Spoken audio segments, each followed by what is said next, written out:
Mic.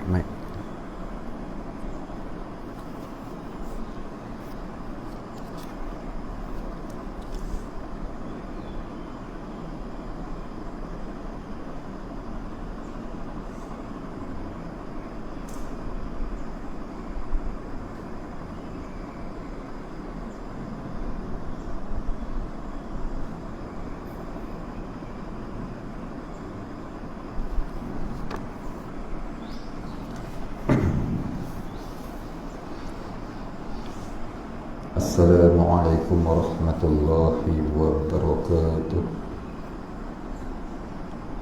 Ila hadratin Nabi Sayyidina Muhammadin sallallahu alaihi wasallam wa alihi al-kiram wa ashabihi al-a'zam wa ila masyayikhina wal muslimina ajma'in, khususan ila walidina wa auladina. Syai'ulillahi lahumul fatihah. A'udzu billahi minasyaitonir rajim. Bismillahirrahmanirrahim. Alhamdulillahi rabbil alamin. Ar-rahmanir rahim. Maliki yaumiddin. Iyyaka na'budu wa iyyaka nasta'in. اهدنا الصراط المستقيم صراط الذين أنعمت عليهم غير المغضوب عليهم ولا الضالين. آمين. الحمد لله رب العالمين، والصلاة والسلام على أشرف الأنبياء والمرسلين وعلى آله وصحبه أجمعين. رب اشرح لي صدري ويسر لي أمري واحلل عقدة من لساني يفقهوا قولي. ولا علم لنا إلا ما علمتنا إنك أنت العليم الحكيم. رضينا بالله ربا وبالإسلام دينا وبمحمد نبيا ورسولا. اللهم اجعلنا من التوابين واجعلنا من المستغفرين واجعلنا من المتطهرين واجعلنا من الموحدين واجعلنا من المهتدين واجعلنا من المخلصين له الدين واجعلنا من العارفين واجعلنا من عبادك الصالحين واجعلنا من المتقين. اللهم أحينا بحياة العلماء وأمتنا بموت الشهداء. آمين يا رب العالمين.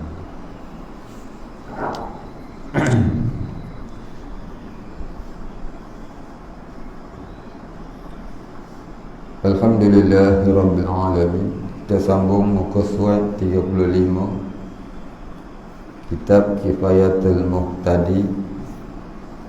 Katanya, dan bagi isyak itu 7 waktu.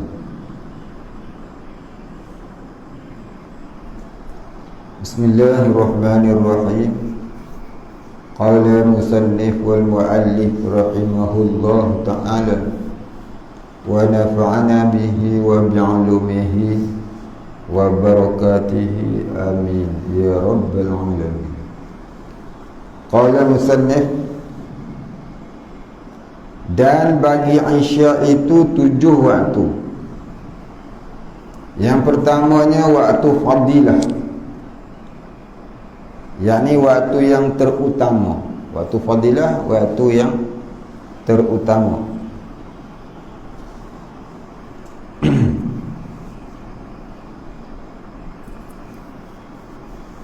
Iaitu daripada awalnya dengan kadar masa yang lulus padanya sembahyangkan isyak. Lama waktu fadilah dia. Isyak ni kalau lagi lambat lagi afdal. Nabi kata, andai kata tidak menjadi keberatan lah andai kata tidak menjadi keberatan ke atas umatku, nescaya aku fardukan solat fardu isya itu pada sepertiga malam. Itulah dia. Tapi kalau kita nak lambatkan itu sehingga tertinggal solat jemaah, itu tak afdal. Kalau memang kita tu memang sembahyang di rumah ya, masjid jauh, surau jauh, ya, jauh masjid, jauh surau, nak pergi pun ya makan masa, contohnya rumah jauh pada masjid, jauh pada surau, yang dekat ni Pampir, maka dia nak sembahyang isyak ni afdalnya sepertiga malam yang pertama. Sepertiga malam yang pertama, maknanya lebih kurang pukul 11 je lah. Lebih kurang tu lah. Itulah waktu isyak yang paling afdal. Jadi nak sembahyang isyak ni jangan tidur dulu, makruh. Ada orang lepas sembahyang maghrib, lepas solat maghrib tidur, nanti dia bangun pukul 2-3 pagi baru dia sembahyang isyak. Itu makruh. Makruh, buat lagu tu makruh. Ada beberapa waktu yang makruh kita tidur. Yang pertamanya lepas solat maghrib, yang kedua ni lepas solat fardu subuh, yang ketiga lepas solat fardu asar. Yang ini 3 waktu ni adalah waktu makruh, yang paling makruh.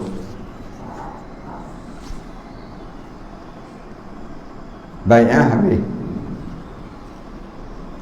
Dan diperbuatkan barang yang bergantung dengan dia, yang ni yang berkaitan dengan solat isyak itu. Apa dia? Seperti wudu, azan, qomat dan sebagainya. Dan waktu ikhtiar. Dan yang keduanya waktu ikhtiar, yakni waktu pilihan. Waktu pilihan, iaitu hingga thuluth malam, ini sepertiga malam. Dan waktu harus, ini dan yang ketiganya waktu harus.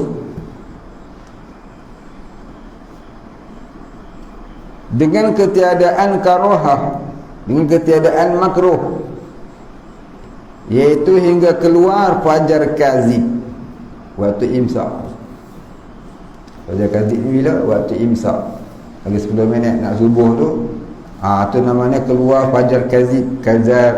Fajar kazib, fajar yang pertama iaitu fajar kazib. Fajar yang kedua tu fajar sidik, masuk subuh, lebih kurang 10 minit. Hingga meninggal daripadanya qada yang lulus padanya disembahyangkan fardu jua. Jadi sekira-kira dari waktu imsak ke waktu subuh. Daripada fajar kazib tu sampai ke solat subuh, fajar sidik.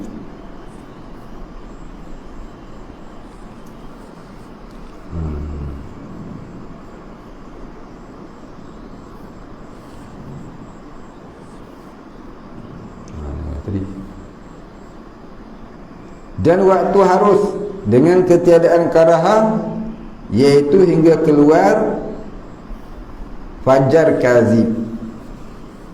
Dan waktu harus, dan seterusnya waktu harus serta dengan karahah, harus tapi makruh, iaitu waktu yang kemudian daripada fajar yang pertama hingga meninggal padanya, hingga meninggal ini yang tertinggal daripadanya qada yang lulus padanya disembahyangkan fardu jua.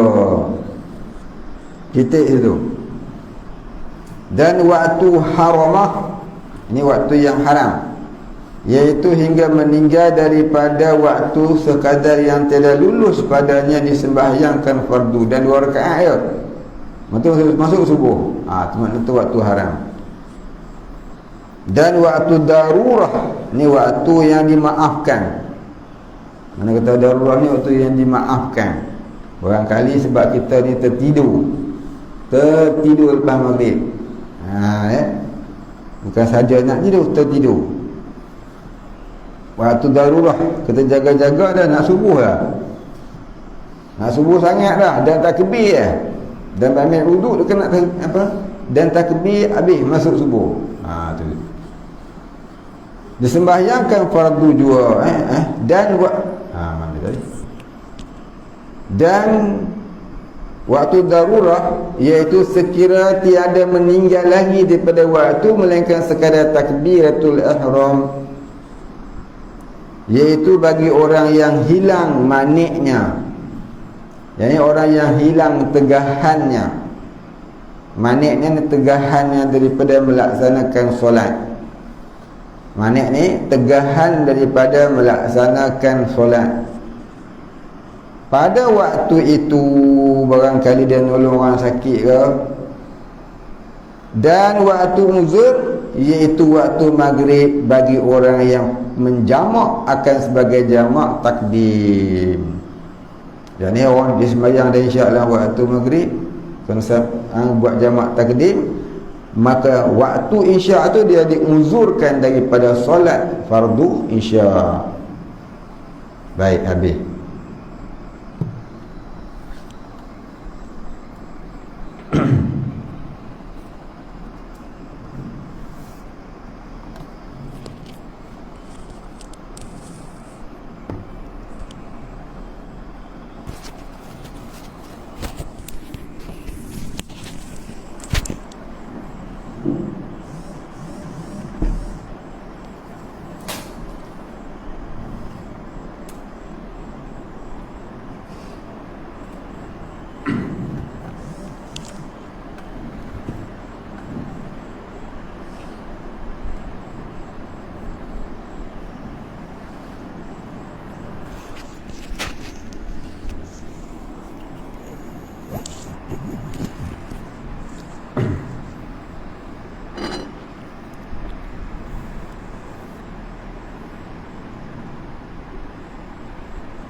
Hingga keluar fajar shadiq, yakni hingga masuk waktu subuh, habislah waktu Isya, titik. Dan fajar shadiq itu, shadiq maknanya benar, kazib maknanya bohong. Fajar bohong, fajar benar.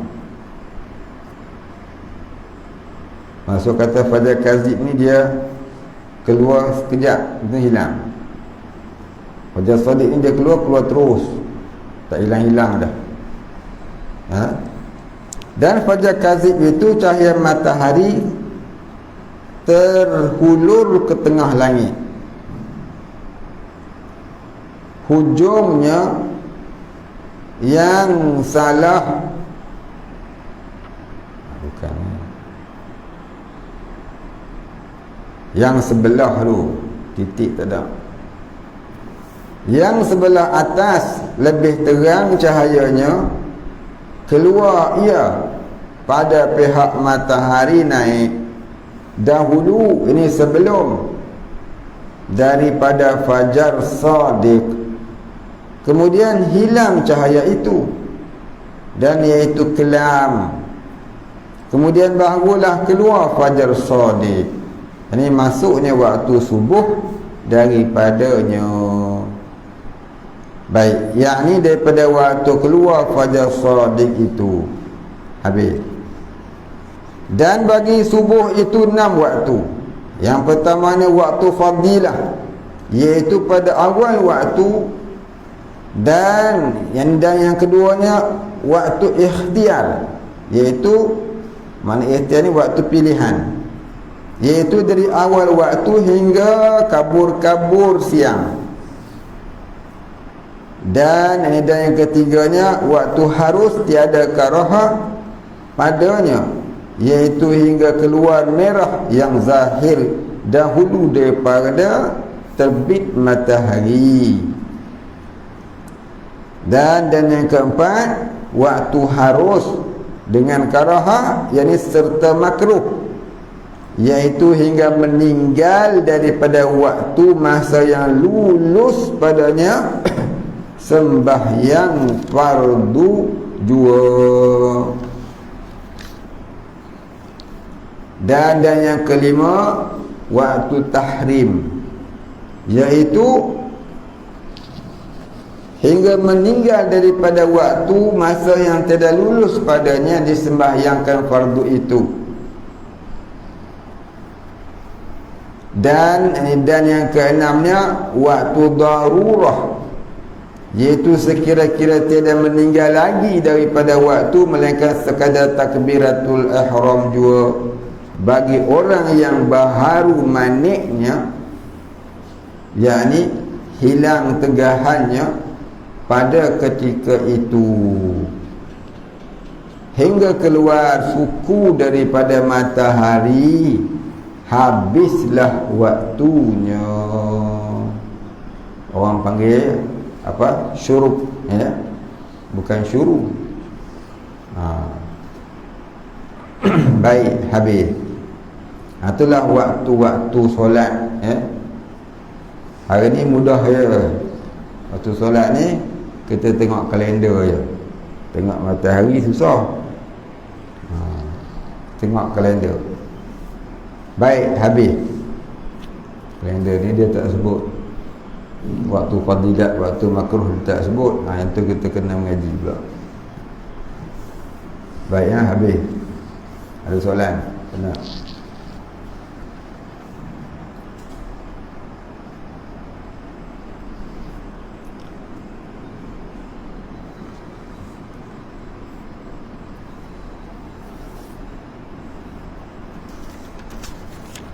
Dan diketahuikan keluar matahari itu dengan nyata cahayanya pada pucuk bukit-bukit. Ini pada kemuncak. Pucuk ni kemuncak bukit-bukit atau pokok-pokok kayu. Maka wajib atas mukallaf menunaikan segala fardunya itu, yakni fardu sembahyang pada waktunya, iaitu tiap-tiap orang yang muslim yang akil balik, maka iaitu sampai mukallaf lagi suci daripada haid dan nifas, maka iaitu qaid bagi mukallaf, yakni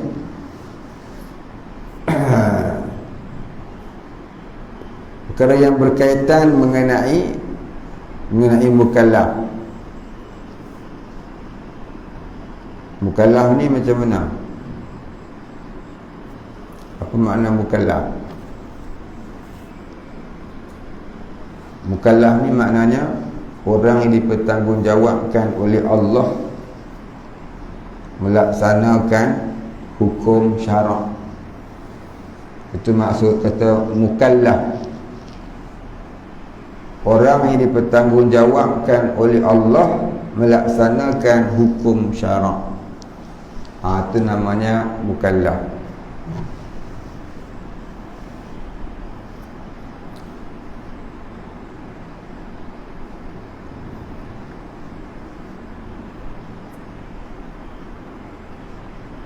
Apa dia syarat mukallaf? Syarat mukallaf ni yang pertamanya Islam. Orang kafir tak termasuk. Sebab tu orang kafir kalau dia nak minum arak, ya, kita tak elagang dia. Pasal dia tak mukallaf. Dia tak semayang. Dia tak pergi masjid majmaat. Namanya acong. Tak boleh kita nak tangkap dia. Hukum mati kat dia tak boleh. Pasal apa? Pasal dia tak mukallaf. Dia tak kena tanggungjawab memikul syarak. Sebab apa? Sebab dia kafir. Orang Islam tak solat kena tangkap, tak nak tangkap, dah tangkap tak mau sembahyang juga kena pancung. Orang kafir tak. Orang kafir tak solat jemaat, dia pergi tok pekong dia je. Maka kita tak payah larang dia pergi tok pekong dia. Dia minum arak, dia tu adat dia. Tapi dia nak minum arak tak boleh. Jelas nyata dia khalayak ramai. Dia kena buat tempat yang khas. Tempat khas yang geng-geng dia, puak-puak dia. Baik. Itu yang pertama, syarat mukallaf Islam. Yang kedua, akil, yakni berakal. Akil, berakal. Yang ketiga, baligh. Apa baligh? Cukup umur.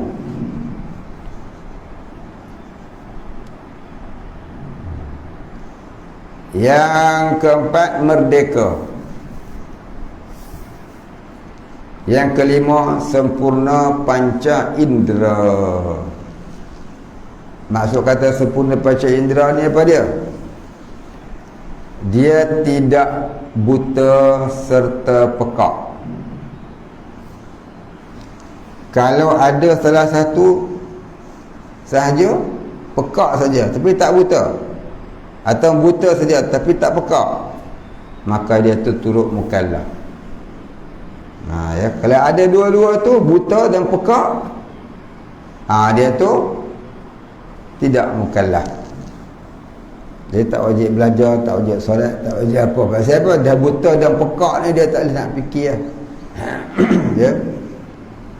Ajar pun tak masuk. Sebab apa? Dia tak dengar. Tunjuk pun dia tak faham. Pasal apa? Dia tak dapat nak lihat. Lazim ni orang yang buta dan pekak ni, akal dia pun tidak sempurna. Baik. Itu syarat mukallaf. Bukan mu'allaf. Mu'allaf tu millennium. Asal mana mu'allaf ni millennium, yang terkini, moden. Ya. Mana orang yang baru masuk Islam, panggil mu'allaf. Sebenarnya mu'allaf ni pada bahasa maksudnya tu ialah orang yang berjinak-jinak dengan Islam. Dia tak masuk Islam lagi, dia baru berjinak-jinak dengan Islam. Jinak-jinak nak masuk Islam. Itu nama mu'allaf. Bila dia masuk Islam, dia tak nama mu'allaf dah. Dia nama mukallaf. Ya. Dia nama mukallaf. Jadi orang Islam ni pula yang baru berjinak-jinak nak pergi surau. Nak pergi surau dengan masjid. Dulu ni tak pernah pergi. Yang tu namanya mukallaf and mu'allaf, sendirian berhad. Masih baik juga dia nak pergi tu. Kalau saya mati dia tak pergi, wal-iyazubillah. Ya. Kadang-kadang orang yang dah hujung-hujung usia, baru dia nak pergi masjid, baru nak mengaji, kadang-kadang lebih baik daripada orang yang asal daripada kecil dia duduk taat. Pasal dia timbul kesedaran. Timbul kesedaran dalam hati ni, pentingnya buat bekalan sebelum mati ni. Baik. Jadi kita tengok orang tak solat, tak apa, jangan kita sangka buruk, kita kata ini confirm neraka jahanam ni. Jangan. Kita tak tahu nasib dia. Nasib kita pun kita tak tahu. Terkadang orang yang kita buruk sangka tu, dia tu ahli syurga pun. Kita ni pula wal-iyazubillah tak tahu duduk kat mana lagi. Baik, habis. Jadi mukallaf ni maknanya orang yang dipertanggungjawabkan oleh Allah melaksanakan segala hukum syarak. Baik, itu maksud kata mukallaf. Dan syaratnya tadi ada 5. Ya. Namun bila kita beribadah kepada Allah, tidak molek kalau kita buat dengan rasa tanggungjawab. Tak molek. Ya, tak molek lah. Kita dengan Allah ni sepatutnya kita buat ibadah, ya, jangan kita buat tu dengan sebab rasa tanggungjawab. Jangan, salah. Tak besar tak molek lah, tak molek, tak sempurna konsep yang macam tu. Jadi bila kita buat ibadah kepada Allah Ta'ala, jangan buat dengan rasa tanggungjawab, tetapi buatlah dengan rasa seronok dan gembira serta asyik. Ya, seronok dan gembira serta asyik. Maka inilah orang khawas namanya. Orang khawas. Ibadah ni ada 3 peringkat. Peringkat orang awam, peringkat orang khawas, peringkat orang khawasul khawas. Peringkat orang awam, peringkat orang pilihan, peringkat orang pilihan yang terpilih.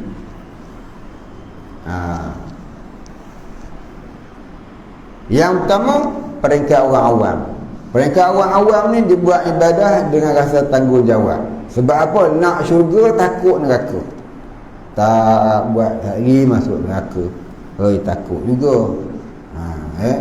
Maka dia pun gagah-gagah lah bangun subuh, pergi mandi, ambil wudu, solat lah dia. Bukan dengan seronok, gembira, asyik, tidak. Tapi dia buat tu dengan rasa keterpaksaan. Rasa terpaksa mandi. Tapi tak mandi lagi, mengantuk lah semua solat. Mandilah juga, kebir betul. Tengah mandi boleh tidur. Pasal apa? Berat. Tapi dia petang juga, dia pergi juga. Pasal apa? Rasa takut neraka. Maka ni sekurang-kurang ibadah yang diterima Allah. Sekurang-kurang orang yang beribadah yang diterima Allah ialah orang yang beribadah dengan rasa tanggungjawab. Iaitu darjah orang awam. Tapi tak molek lagi tu. Dia kena upgrade dia punya niat. Dia kena upgrade. Upgrade dia macam mana? Jangan beribadah kerana tanggungjawab, tapi beribadahlah kerana seronok, suka, gemar dan asyik. Ya. So, beribadah tu kerana seronok, suka, gemar, asyik. Macam mana? Contohnya, ya, dia dah pergi ke rumah balik, nanti terasa lagi nak pergi masjid, nak sembahyang zuhur pula. Habis solat zuhur, dia balik rumah, nanti terasa lagi nak pergi masjid, nak buat sembahyang asar pula. Sembahyang pun seronok tak ada rasa kalau terkejar-kejar. Hati pula lalai. Tu perangai orang awam. Jadi kita kena upgradekan.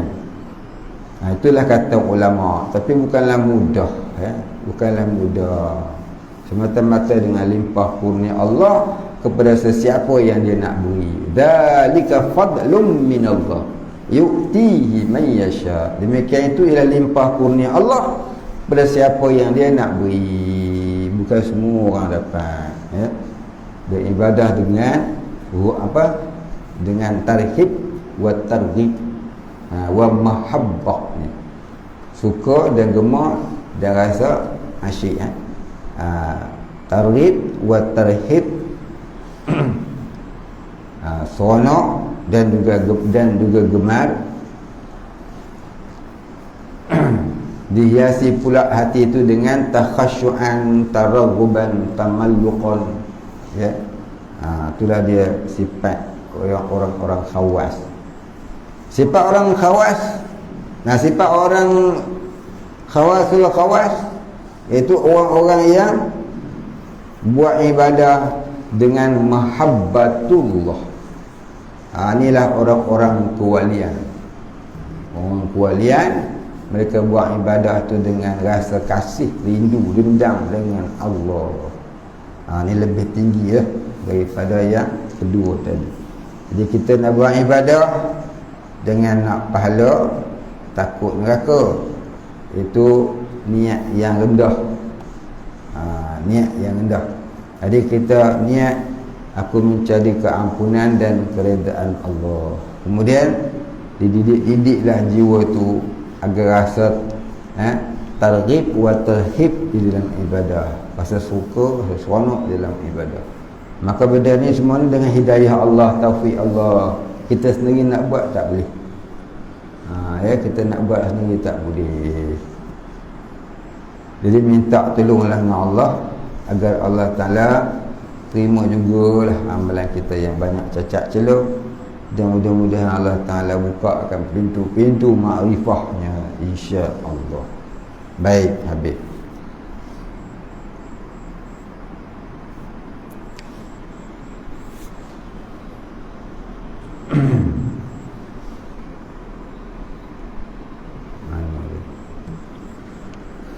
Lagi suci daripada haid dan nifas. Yang ni yang wajib kata wajib solat ni ialah orang yang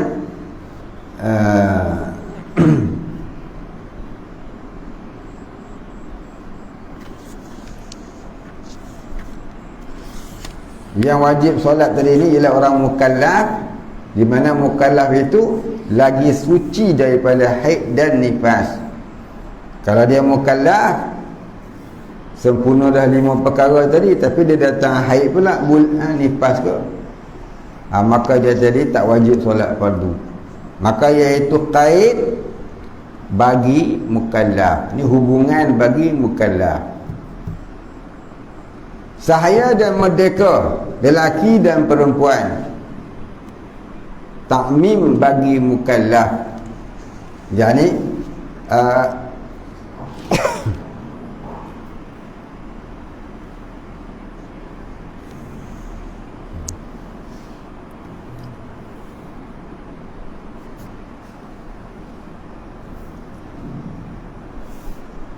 umum bagi mukallaf. Jadi makna dia bila kata mukallaf tu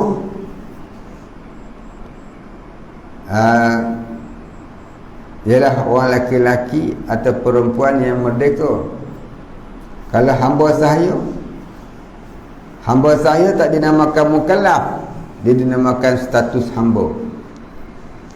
Bezanya kalau hamba minum arak dapat tangkap, tak mabuk 20 rotan, mabuk 40 rotan. Kalau orang mu'allaf macam kita ni, mukallaf macam kita ni, ya, mabuk 40 rotan, tak mabuk 40 rotan, mabuk 80 rotan, dia terima penuh denda dia, hukuman dia. Beza dengan hamba. Baik, habis.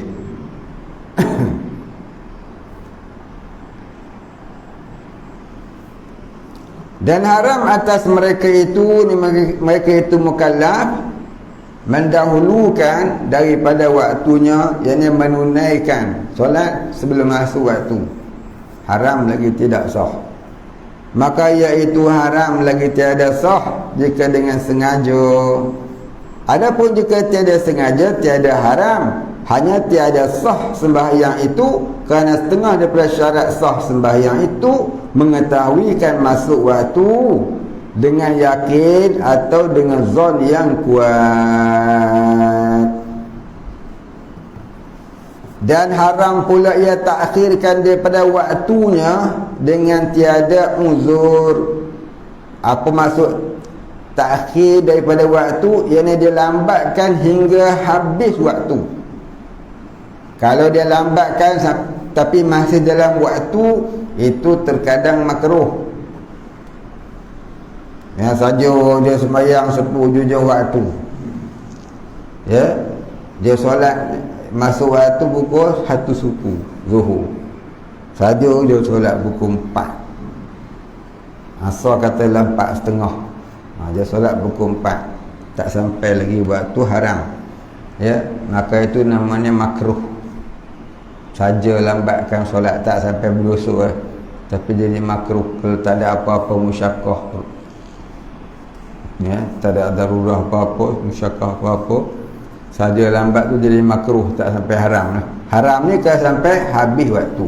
Fawailul lil musallin alladhina hum an salatihim sahun. Kawil bagi orang yang solat, di mana solat mereka melambat-lambatkannya hingga habis waktu. Baik, habis.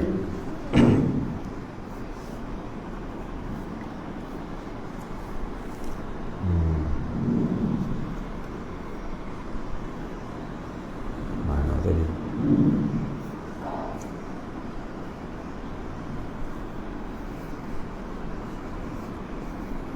Adapun jika tiada sengaja, tiada haram, hanya tiada sah sembahyang itu kerana setengah daripada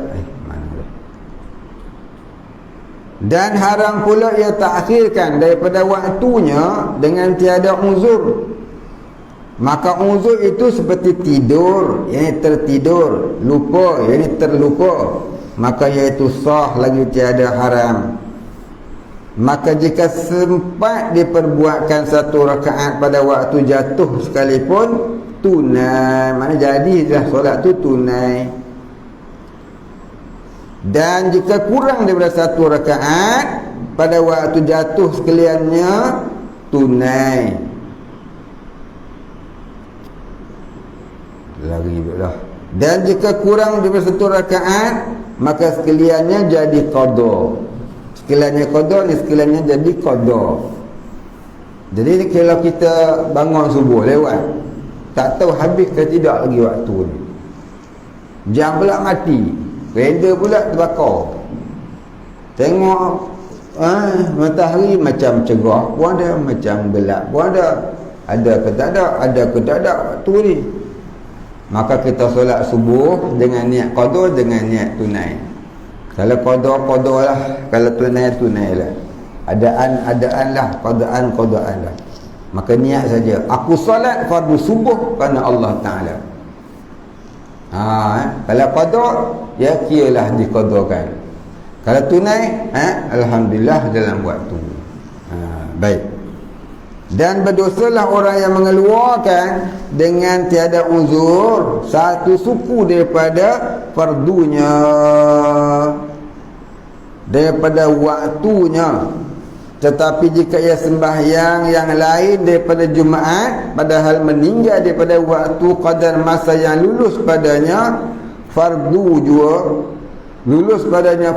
juga, harus lagi tiada makruh ia panjangkan solatnya, dan tiada ia jatuh pada waktunya satu rakaat sekalipun atas kaul yang muktamad.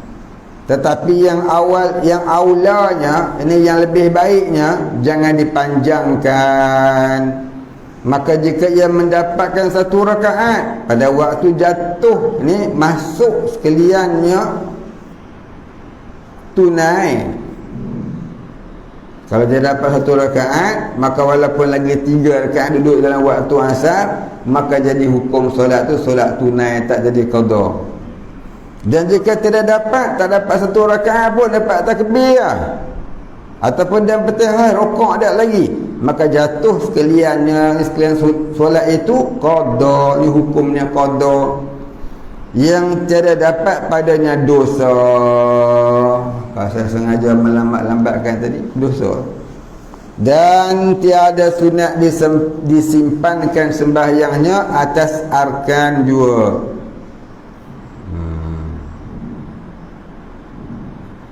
Tanda situ dulu. 7.30. Dan tiada sunat disimpankan sembahyangnya, gitu. InsyaAllah kita sambung besok. Ila akhirih wallahu a'lam. Wa la ilma lana illa ma 'allamtana innaka antal alimul hakim. Wallahu a'lam. Al-Fatihah. Bismillahirrahmanirrahim. Alhamdulillahi rabbil alamin. Ar-Rahmanir Rahim. Maliki yaumiddin. إياك نعبد وإياك نستعين اهدنا الصراط المستقيم صراط الذين أنعمت عليهم غير المغضوب عليهم ولا الضالين. بسم الله الرحمن الرحيم. الحمد لله رب العالمين، والصلاة والسلام على أشرف الأنبياء والمرسلين وعلى آله وصحبه أجمعين. اللهم اغفر لنا ذنوبنا وارحمنا وأنت الغفور الرحيم. اللهم اغفر لنا ذنوبنا ولوالدينا وارحمهم كما ربيانا صغارا، ولمشايخنا وللمسلمين أجمعين برحمتك يا أرحم الراحمين. اللهم نور قلوبنا بنور معرفتك يا فتاح يا رزاق، افتح لنا فتحا قريبا كما فتحته على أنبيائك وأوليائك وعبادك الصالحين. وصلى الله على سيدنا محمد وعلى آله وصحبه أجمعين.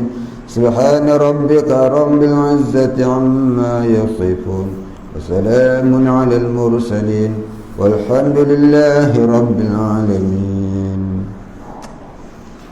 قبل الله منا